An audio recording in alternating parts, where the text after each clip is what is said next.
et bienvenue sur votre chaîne d'éducation et d'apprentissage Réussir en français. Notre leçon d'aujourd'hui s'intitule Les registres de langue, soutenus, courants et familiers. Alors, qu'est-ce qu'un registre de langue? En français, on appelle registre de langue le mode d'expression selon la situation d'énonciation présente. C'est cette situation de communication qui détermine le choix de certains lexiques et de certains temps pour exprimer un message. Donc, une même idée peut être exprimée de plusieurs façons. On ne parle pas de la même façon à ses copains qu'à ses professeurs ou à ses parents. On distingue 3 niveaux de langue. On dit aussi registre de langue. Le langage soutenu, le langage courant et le langage familier. Le langage soutenu. Le langage soutenu, c'est le niveau de langue qui utilise un vocabulaire plus soigné, plus raffiné, plus recherché que l'on trouve dans les œuvres littéraires ou les discours. Le registre soutenu est utilisé à l'écrit dans un texte littéraire ou quand on s'adresse à une personne à qui on accorde beaucoup d'importance. Dans le dictionnaire, les mots soutenus sont indiqués lit, c'est-à-dire littéraire.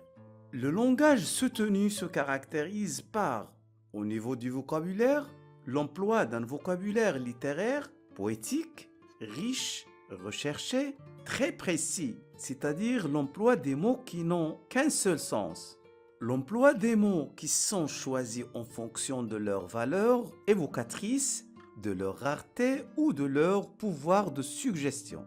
Au niveau de la syntaxe, les règles grammaticales sont respectées. Les constructions sont complexes, on trouve des tournures grammaticales recherchées. Le langage soutenu est caractérisé aussi par l'emploi des phrases complexes avec des connecteurs logiques. La concordance des temps est rigoureusement appliquée avec emploi du passé simple, des subjonctifs imparfaits et plus que parfaits. Et aussi, les phrases employées sont métaphoriques et rythmées. Un exemple, Pierre ne conduit pas sa voiture. 2. Le langage courant. Le langage courant, appelé aussi standard, c'est une manière de parler qui est mieux acceptée et dont le vocabulaire n'est pas particulièrement recherché, comme le cas du langage soutenu. Le langage courant s'emploie dans la vie de tous les jours, le milieu scolaire, professionnel, les relations sociales, etc.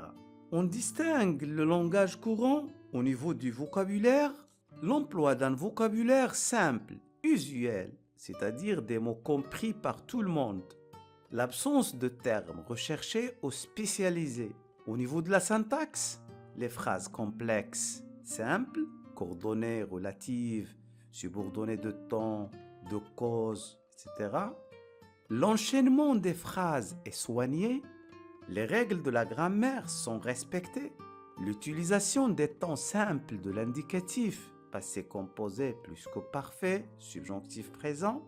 Les phrases sont bien construites mais sans recherche stylistique. Exemple, Pierre ne pilote pas son automobile. 3. Le langage familier.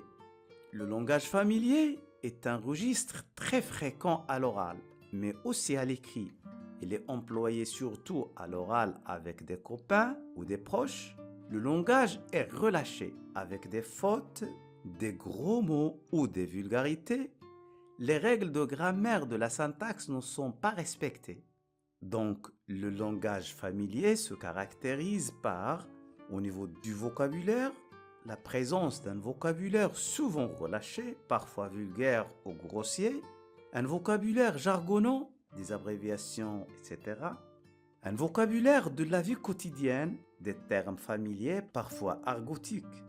Au niveau de la syntaxe, les phrases sont simples, l'utilisation des abréviations, l'absence de ne à la négation, l'utilisation de on à la place de nous, des phrases juxtaposées, phrases sans verbe, l'absence de concordance des temps, des ruptures de construction, des répétitions, des ellipses, etc.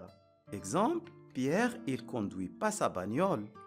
C'est là que notre leçon se termine. Merci et à très bientôt.